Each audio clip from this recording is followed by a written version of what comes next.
Hey everybody, it's Jen. Okay, so I had some questions in the Embodied Grace community. I'm cheating and looking at my computer so that I can read the questions off.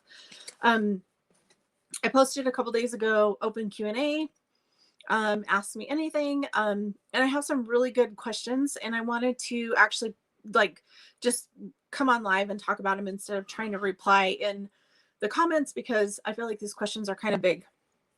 So that being said, I'm just going to go through each question. If you have any more, again, either drop it below this or let me know. I hope that this is working and that I am live. I'm trying to look here and see. I don't know if I am or not. Oh, well, I'm going to roll with it. The camera says that we're live, so hopefully it'll catch it. So the questions in the Embodied Grace community, for those of you that are not in the community, you're welcome to come and join us on Facebook. It's called Embodied Grace Community by Jennifer Lonnberg. And I do answer questions in that group. These questions, you guys, are all like really big. So I'm going to do my best to just answer them simply while also still giving you the information that you need to know about it. So the first question in this group of questions is, while meditating, will spirit show you the different timelines, and how do you know they're showing you a different timeline? Okay, so I've been saying this for a while now, that the timelines are kind of wobbling. It's really, there's so much in this question because there's different timelines, there's different time, space, and dimensions. There's all of these things that are so big going on. But just a simple explanation is different timelines is almost like there's oh my gosh, this is like way beyond how I can explain it in regular terms. So different timelines are basically like different ways that things can play out. I'm trying to ask my guides to give me something really simple of how to explain it. But the way that you're going to know if there's different timelines, they might show it to you in different ways, depending on like what you're asking about specifically and what's going on. So this is a really big question, you guys. So different timelines, depending on how you're asking it. I almost feel like what I'm seeing when I'm tuning into this question is like you're walking on a road and all of a sudden there's like a split and there's 4 different options instead of just 2, right? Those could all be different timelines. And how do you know if they're showing you a different timeline is just going to be, again, tuning into your own guidance.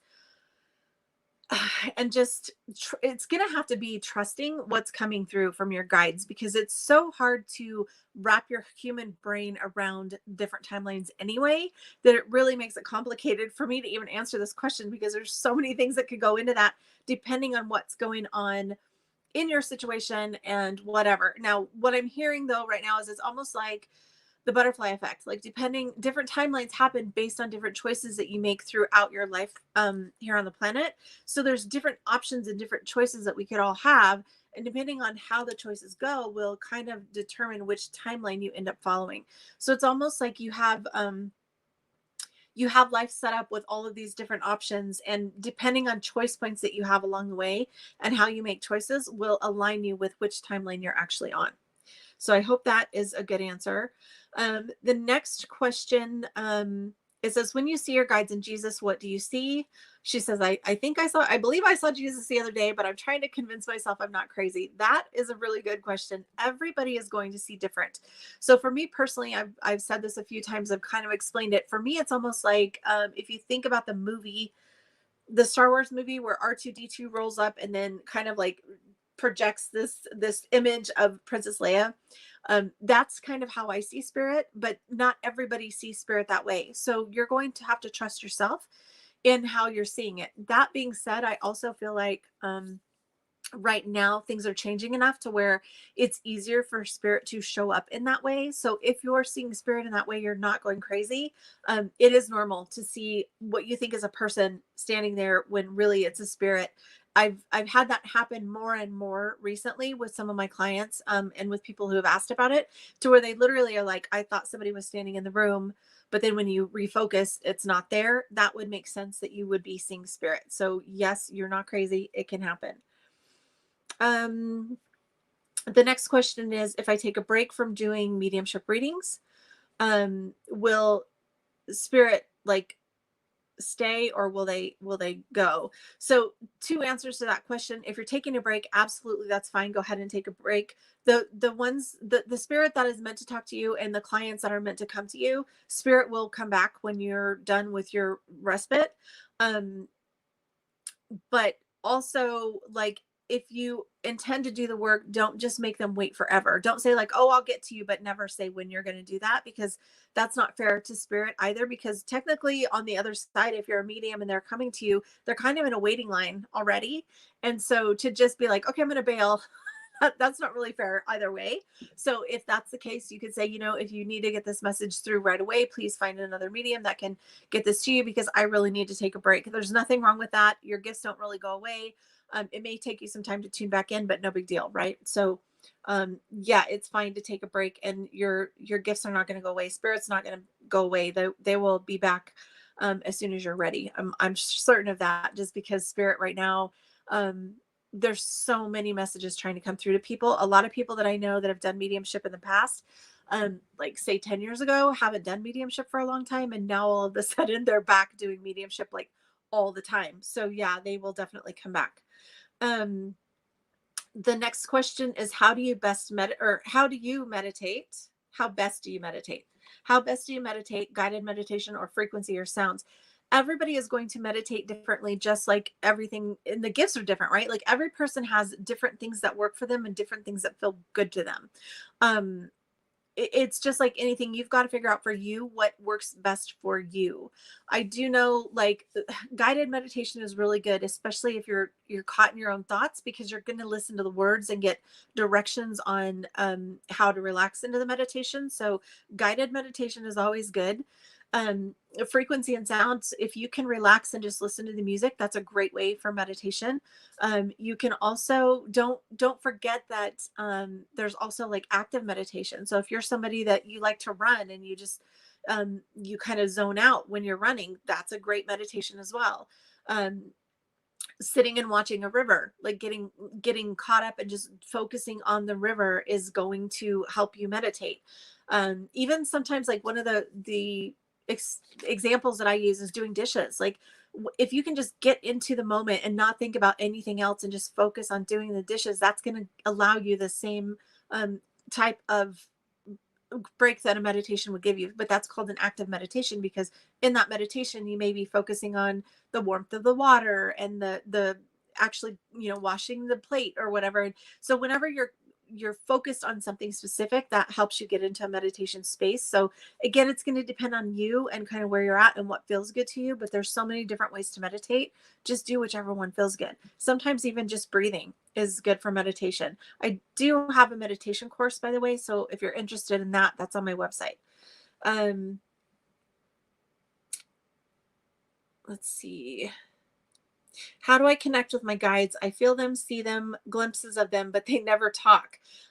So it could be that when you're first getting used to working with spirit, it takes a little bit to get used to how you communicate, because it's not exactly the same as communicating with a person. Like, you may get visions, or you may get like a memory, or you may get a picture of something in your mind, and that could be them communicating with you. So it may not be that they're not talking, but maybe you're not, quote unquote, hearing what they're giving you, right? So maybe if you feel your guides around and then all of a sudden you start thinking of being loved and supported, like, that's your guide saying, hey, you're loved and supported, right? Or maybe you feel like you get a glimpse of somebody from, your grandparent that's passed over, right? Maybe that's just your grandparent saying, I love you, I'm still here, everything's okay, right? So they may not actually physically speak to you.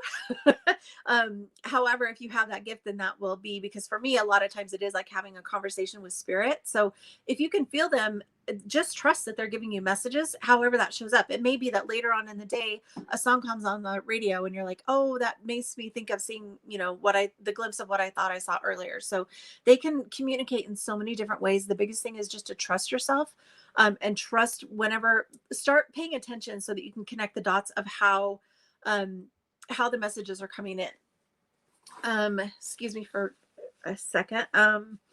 Let's see. This next question says, I'm having a really hard time with guides and angels. She says, I guess I go straight to the big man upstairs because being Catholic, you always go to God first. I think you should do that anyway, regardless of what your religion is. Um, so how and what purpose do the guides and angels have? Okay, this is a lot in this question.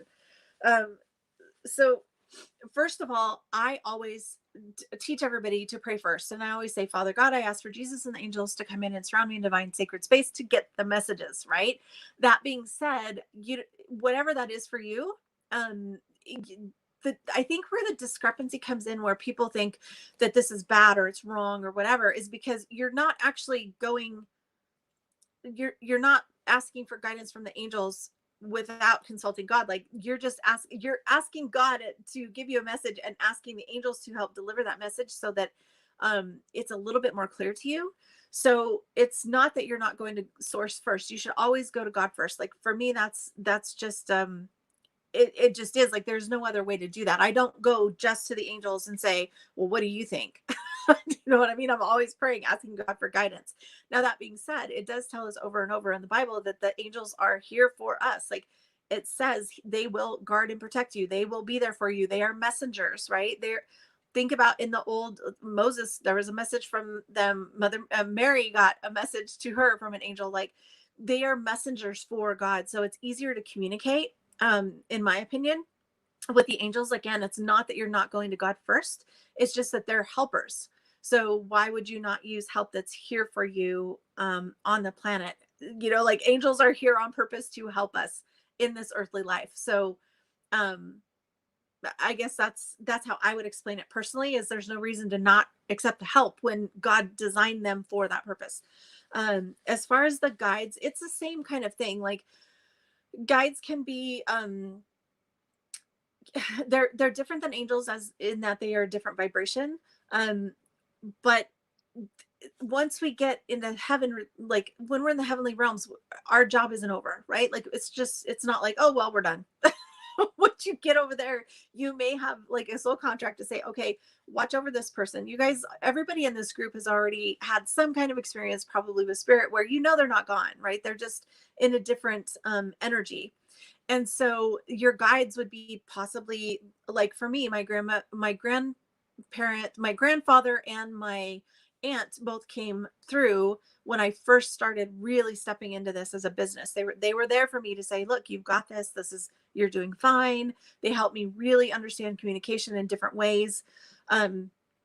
So the difference between the two is guides are generally like a person that has passed over or have had at least some lifetimes on the planet, whereas the angels are angels that were made by God, and that's what they are. So I know a lot of times people will ask me if humans are angels, and I don't think so. I think that you're here in a human experience, you're human. There's angels who are only angels and will only ever be angels because God created them in that, with that job, with that purpose, whatever. I know there's a lot of people that disagree. Again, anytime we're doing any spiritual work, take what works for you, take what resonates, and leave the rest. Like you don't have to agree with everybody. It's going to depend on you and how that feels for you. So there's nothing wrong if you don't want to work with the angels, don't. But I'm telling you, the angels are all around us. You can look into that again in the Bible, and it tells us that the angels are there to help us. So again, why would you not accept the help? It says, how do you connect? It's just, again, getting into that space. I always say, pray first, set up a sacred space, then ask for them to come in. And it's kind of like what I just said a minute ago about talking to guides that are coming through. They may not show themselves because maybe you don't have clairvoyance where you see, right? Maybe, or yeah, or maybe you hear things, right? Maybe you feel their presence. Maybe you don't physically see them. And that's why they're not quote unquote showing themselves, but that doesn't mean that they're not there, right? So let's see. A lot of these are kind of similar questions.